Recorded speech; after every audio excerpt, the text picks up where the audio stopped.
We are Be Well Health and Wellness Consultants, and we're inviting you into our toughest and most honest conversations with each other. We believe in honest, educated, science-based health promotion and that everyone should have access to this kind of information.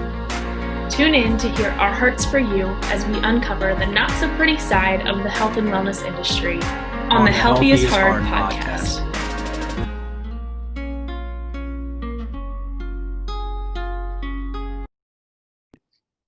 Hello, everyone. Welcome back to the Healthy is Hard podcast. It's Bailey and Tony with you today. Hello. We are excited for this episode because today we are talking and busting some myths on diet culture, what it is, how it came to be, and kind of how we got to where we are today in terms of diet, all things mindset, what actually healthy is, and just really our thoughts on all of that good stuff so that you all know kind of what you're getting into listening to this podcast with us moving forward. So where we kind of want to start is just with the start of diets. And I think it's important to lay out kind of what diet culture really is, because it means a lot of different things to a lot of different people. And even between Tony and I were talking about this a little bit before we started, this episode, it meant something different to him than it did to me. So to me as a nutrition professional, when I hear diet culture, what I'm talking about is the idea that you are not worthy or good enough or in your best shape or healthy unless you fit a certain category, a certain clothes size, a certain number on the scale. And so this concept really was appropriated by companies that sell products or quick fixes, or not even necessarily companies, but sometimes just a person who wants that claim to fame and has this idea and just tries to sell it to a bunch of different people. So the background of diet culture is actually, I guess we could say, really good sales skills, because someone one day just decided that their way was better and had no real backing probably, and just started selling it to people, making it sound really great. And now we are in this place today where, unfortunately, a lot of people truly believe that they are not worthy or good enough or healthy enough until they are a certain waist circumference or, again, weight. And a lot of times, 99% of the time, that's just not the case. So as you can tell, I am not a fan of diets. I am not a fan of diet culture. Before I get really deep into kind of my background and research on all of this, I definitely want to throw it over to Tony so he can kind of give you a little bit of like what his thoughts are on it as a fitness professional. And then we'll really dive into all the juicy stuff.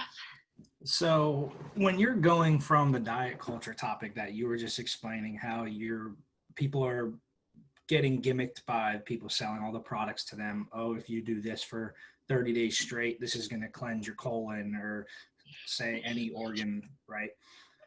Can't do it. You have to also come into play if on the workout side of things, if you plan on doing a workout as well, those things are not going to fuel your body to achieve the fitness side of things.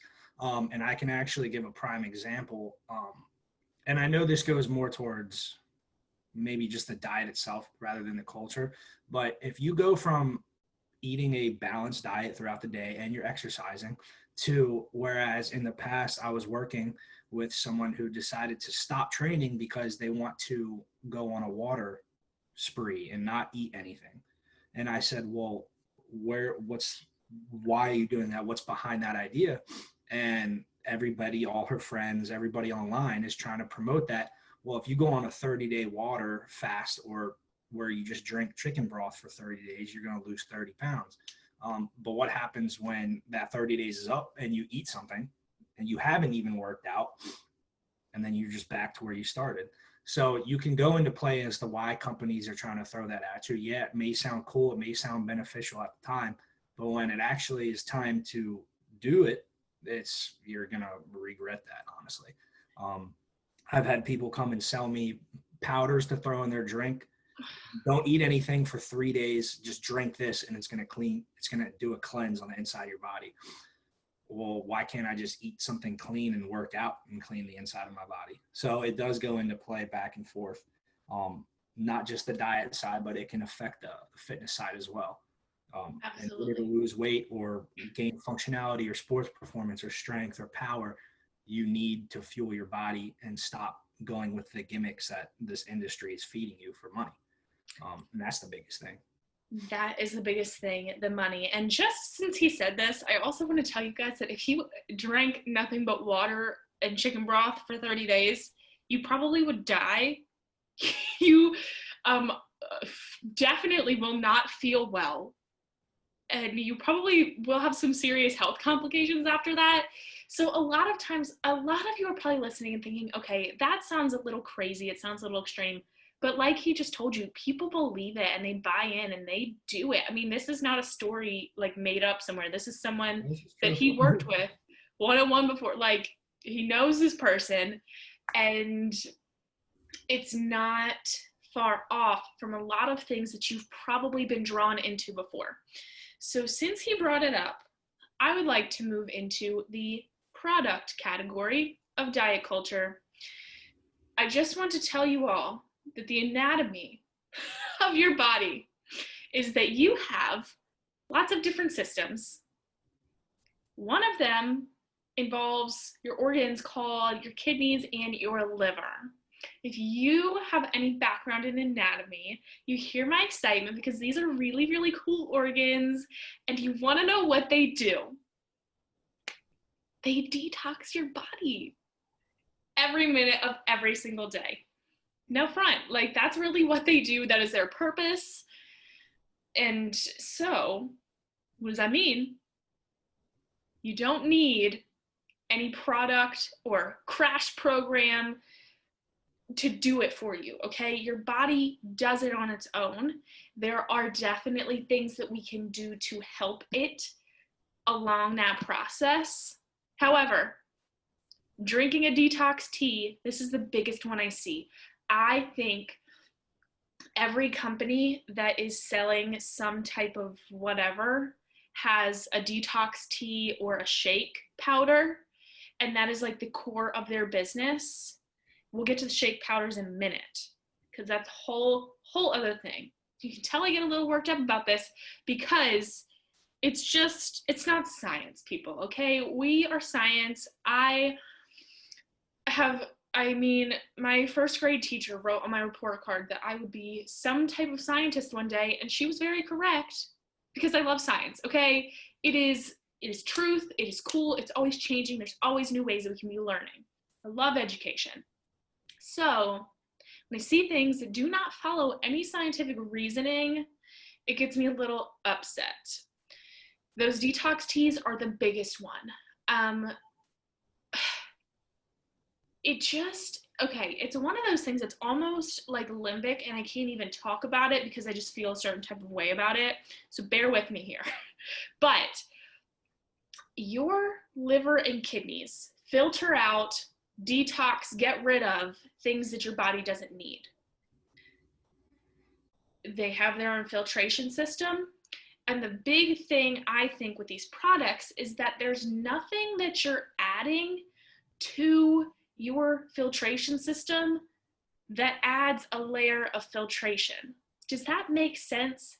So like if you're thinking about a strainer, okay, you are making oat milk in your kitchen because it's way overpriced and it's very easy and cheap to make at home. But you're making oat milk and you blend it up in your blender and you've got like almost everything, it's super fine. You're like done with the process and you're ready to strain it.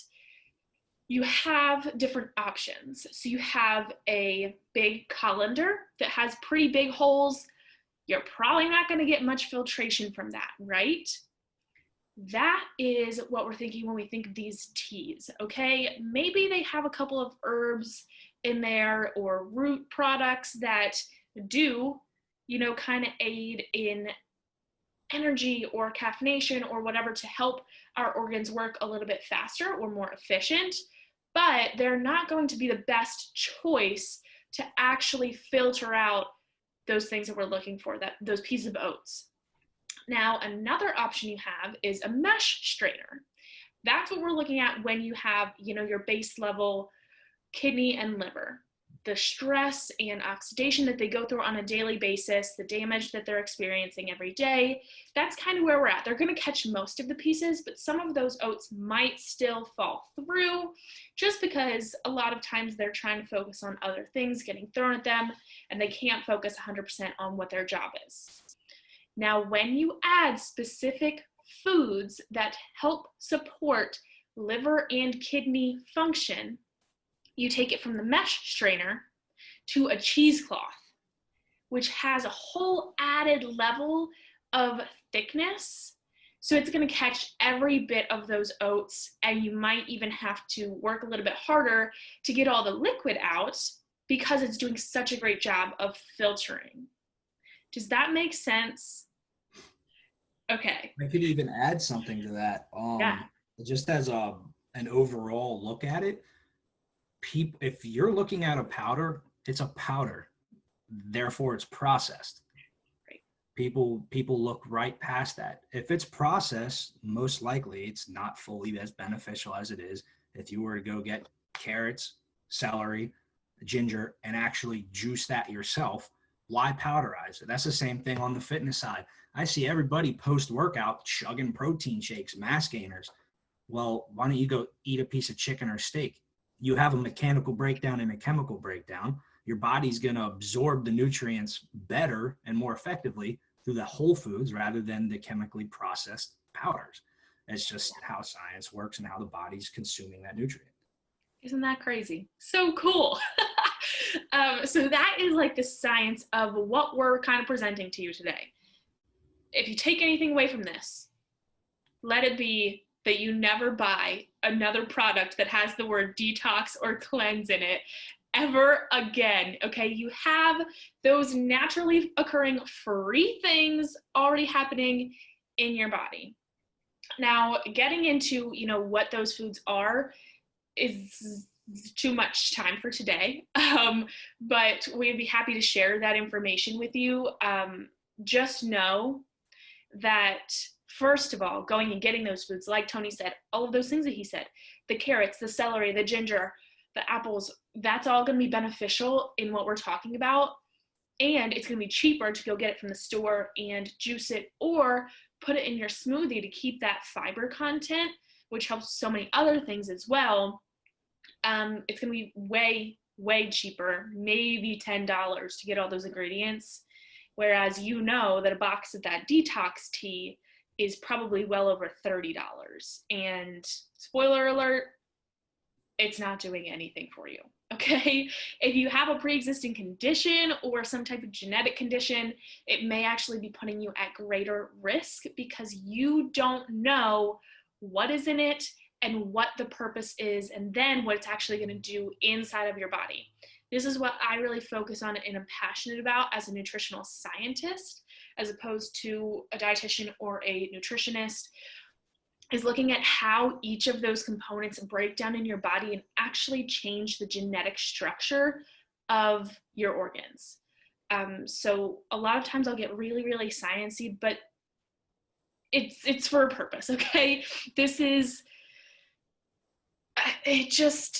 It honestly blows my mind that these things are allowed to be sold,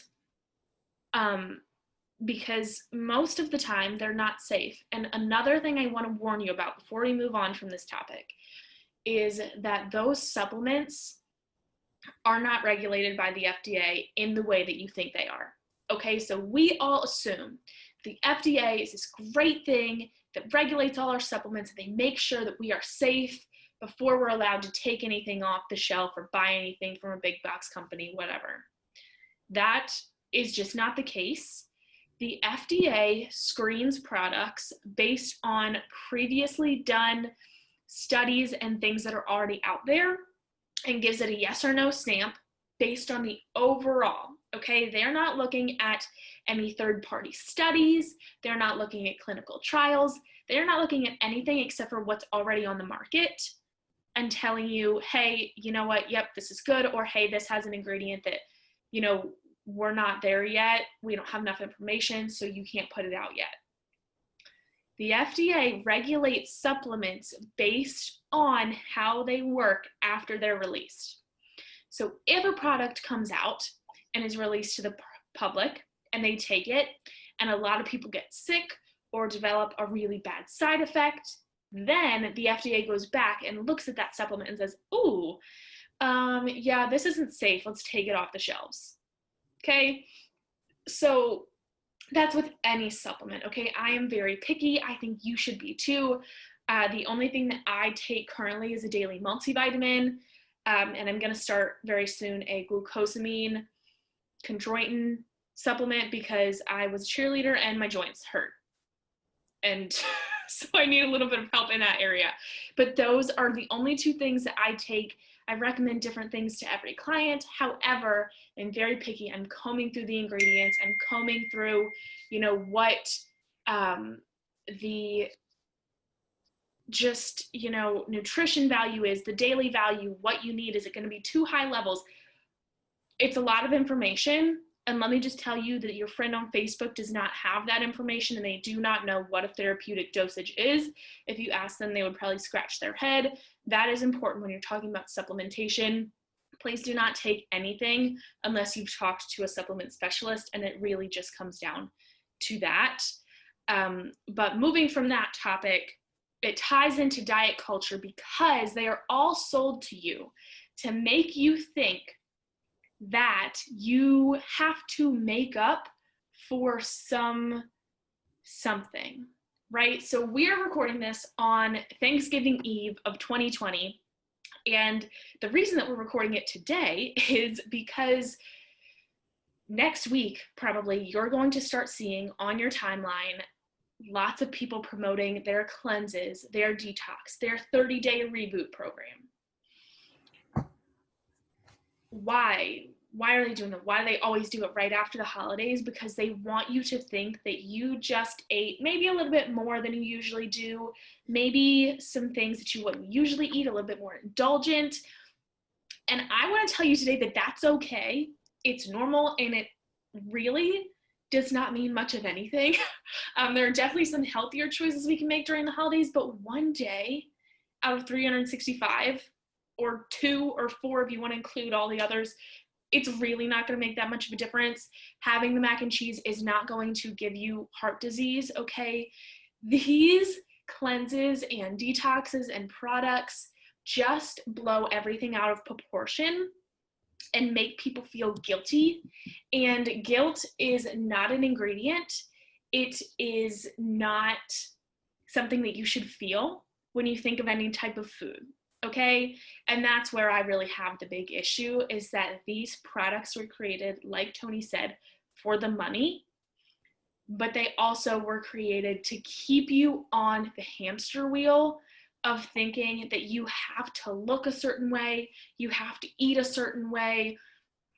I just want to tell you that I'll let Tony speak for himself in a second, but I do not eat quote unquote clean every day. Technically, I would consider a clean, totally clean diet as like raw food only. Literally anything that, to me, any clean diet would be considered anything that grows from this ground that we are born on. Right. Okay. So there you have it from the professionals. So that's another, maybe you heard it, maybe you caught on before I did. Clean diet, another selling point. Another thing to make people think that if you eat the mac and cheese, if you eat the potatoes, if you eat the pasta, that you're not fueling your body, you're not caring for your body. And it's just bogus, in my honest professional opinion. It's considered, honestly, what is considered clean these days?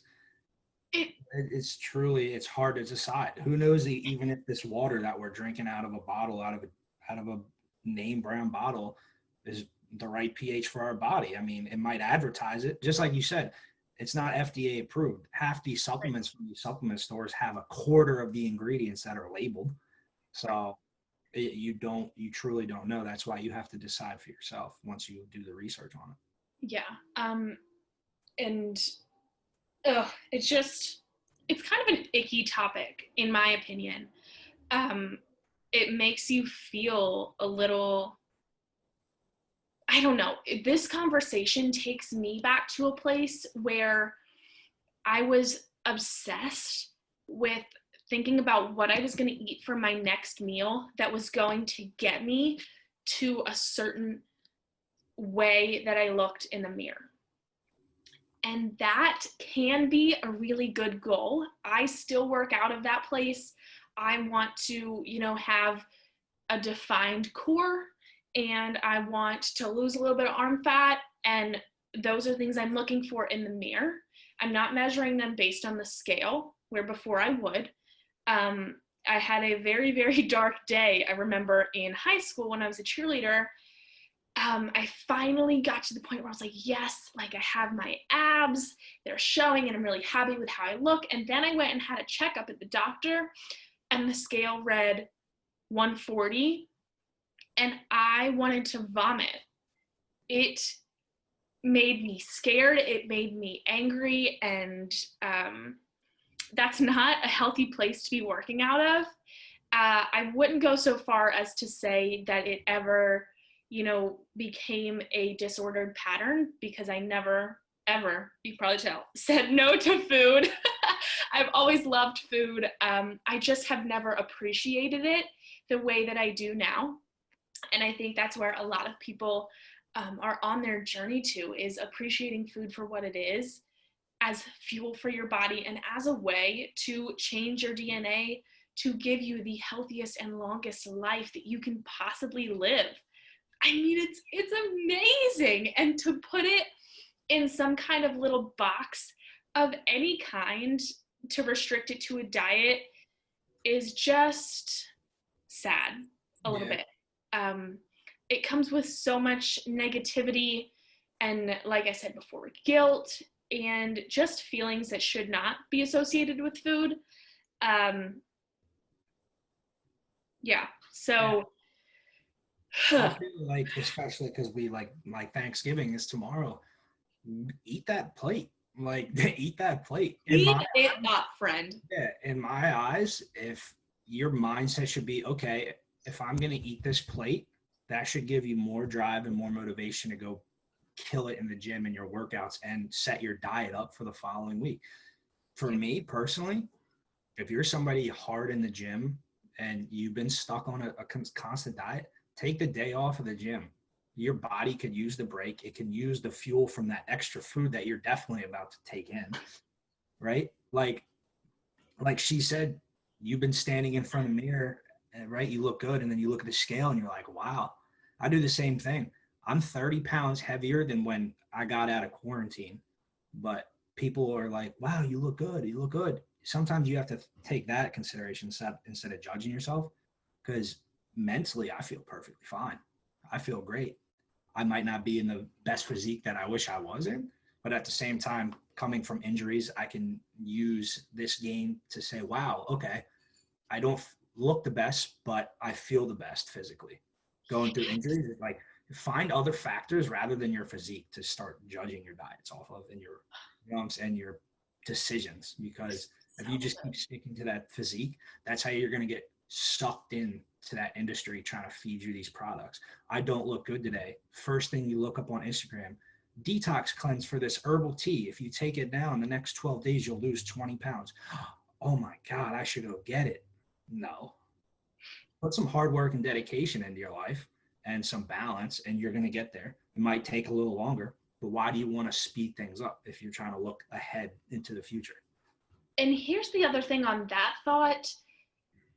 If you wake up and you're like, oh, I don't look so good today, maybe you're bloated, maybe you're just feeling heavy and sluggish or gassy, or something just isn't right, why don't, instead of finding a quick fix to that, take a step back and think back to yesterday and figure out, hey, is there a trigger? Does this happen often? Is there something, that maybe I could limit a little bit in my diet, be it dairy? Lately, I've had a little bit of an issue with onions. It's the weirdest thing, but it makes me bloated and it makes me not feel well. And I have cut back on my onion intake. If there's something that I really want to have that has onions in it, I'm going to eat it. Last week, I had a very decadent onion and cream cheese dip, and I wanted it and I had it and I didn't feel so great, but I know, hey, that's the root cause, that's the trigger for me. And so I'm going to avoid it to help my body feel its best so that it can work its best. That was so good. I want to take away 2 points from what you said. The first one being, I don't want you all to mishear what Tony said there.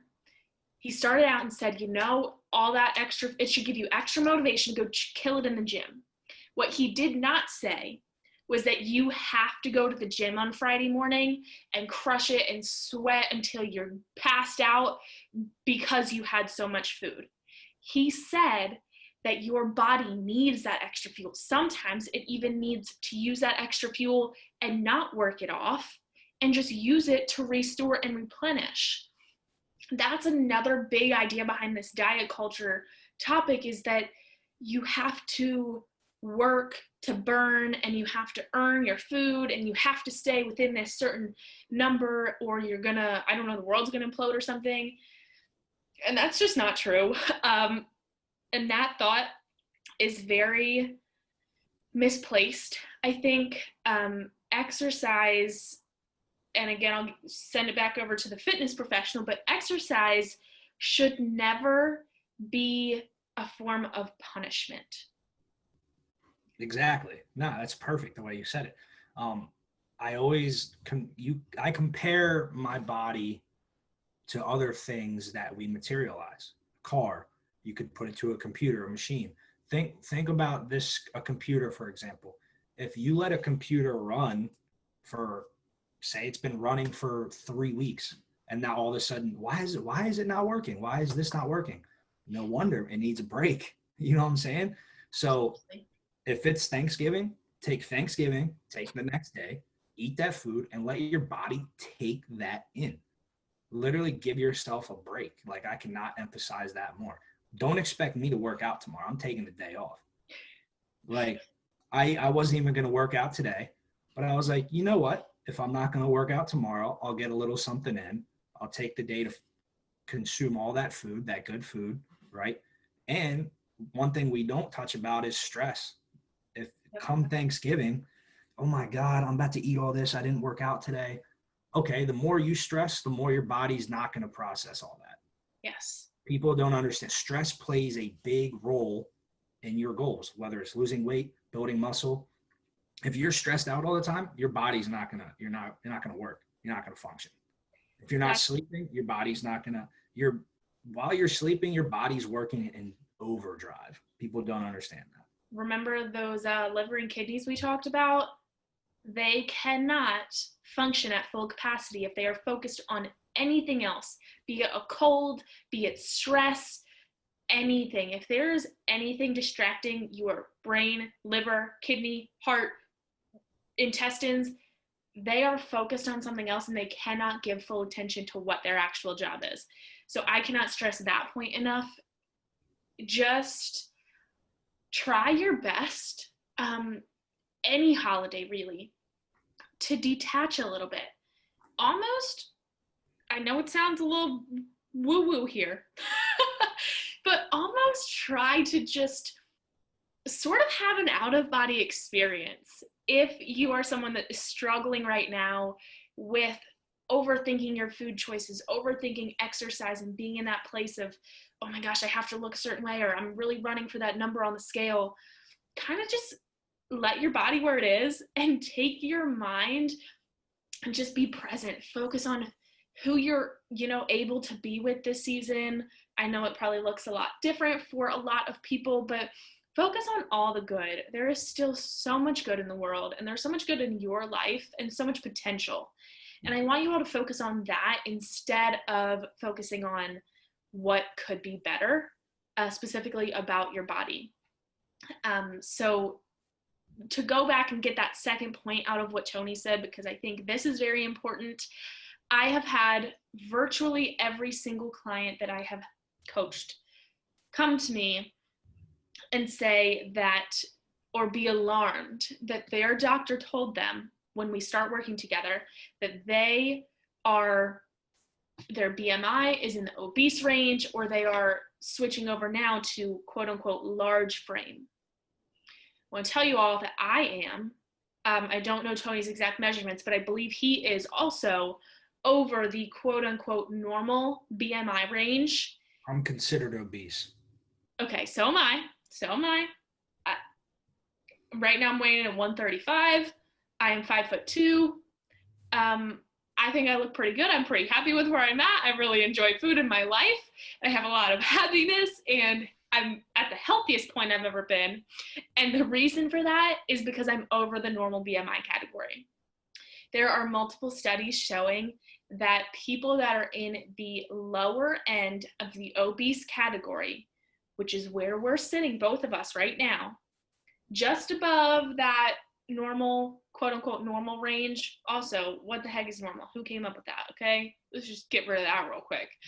But people that are in that quote unquote large frame, quote unquote obese range, on the lower spectrum of that, actually are the healthiest people, and they have the longest lifespans.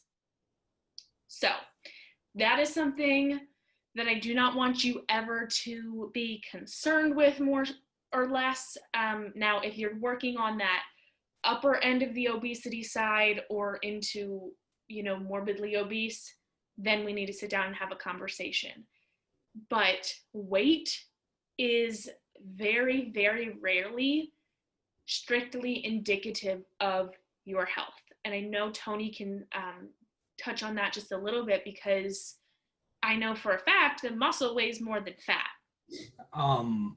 Going through, and especially even in school, working in the performance lab, the human performance lab, we don't look at BMI. Our job is to not look at BMI. BMI is for the doctors that focus more on your internal organs. All right. Obviously, the more fat you hold in your abdomen, the higher at risk you are at some sort of health disease. All right. Now, what we look at is your body fat percentage, right? And your muscle mass. Like she said, I'm 235 pounds, but my lean body mass is 180 pounds. So I'm only holding on throughout my whole body, roughly 35 to 40 pounds of body fat. That's really not a lot. Yet on the BMI scale, I'm considered way over the normal obesity range. But you look at me, you're like, he's not obese. There's two different viewpoints. You have the medical side of the BMI, and then you have the fitness side of BMI. My mom, hey, why am I gaining all this weight? She's like, my BMI is like a 28. And I'm like, why are you looking at your BMI? Your body fat is just as high as your muscle mass, and you're 56 years old. So you can't expect to be a bodybuilder at 56 years old either, right? You have to judge the other numbers rather than the BMI. Correct. And I just want to say that BMI is very outdated as well. It was created in medieval times, like a long, long, long time ago. Now it really doesn't do much. It is a measure that people still use because it's what we're used to. But the studies coming out now are showing that, and again, we've talked about this before, the science is always changing, and this is something that we always have to be aware of. We are going to be the first to report it to you for your sake, even if it contradicts what we've said before. But studies are showing that being in that, like we said, lower end, key point there, lower end of the obese range on the BMI chart, or within a healthy, normal body fat percentage, which I haven't written down somewhere, I should have brought it up, I believe is about 18 to 35% for women, and it's just a bit lower for men. Women are always going to be higher when it comes to that. Yeah, because if you think about it, we have more fat stores in places where it's important for females to carry them if you ever carry a child, right? So our bodies are created for different purposes, and that's just the base facts of it. But you take comfort, I guess, in knowing that having body fat is healthy. Okay. You're not the healthiest person you could ever be if you are absolutely shredded and have 2% body fat. Okay. Your body needs that for other things. Yeah. You're also going to be probably not mentally stable because you're probably not eating anything. And that just makes you sad. So our big message here, one, we're not a fan of diets, and you're never going to be sold on any product or quick fix. We are here to give you the facts and the science and the information that you need to make a lifestyle change and do these healthy habits for the rest of your life.